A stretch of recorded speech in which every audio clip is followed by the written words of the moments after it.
The importance on interpersonal communication, whether it's with a family member, a colleague, or a significant other or a partner.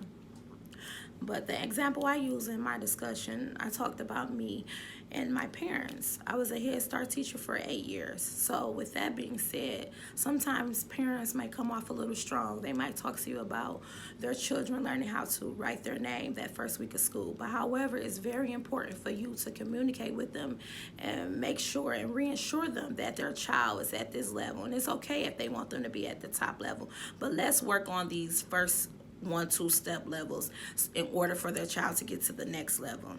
Another thing that I noticed is when you communicate with your parents every day, when it was time for parent-teacher conference, it really was nothing to say. Well, I always had something to say. The parent had something to say, but the parent-teacher conference went smooth. That's because we communicate. I built the relationship. I built a bond with my parents that first week of school, and that's very important. Being a Head Start teacher or when I become an elementary teacher. And I believe that this class will teach me how to be more outspoken, confident, not to be scared or hesitant.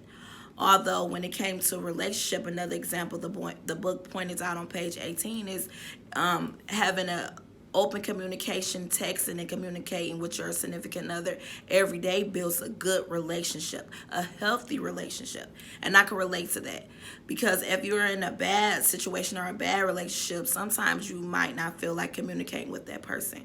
But having a healthy interpersonal communication with that significant other, your partner, you'll be able to talk about anything, whether or not if they hurt the person's feelings, because you'll be more confident with each other. And another thing is if you're working in a workplace and your boss asks you to do something, I believe it's very important for you to communicate with your boss and for your boss to communicate with you. Having those open-ended discussions is very important, whether it's with a family member, like I stated, whether it's with a colleague, a partner,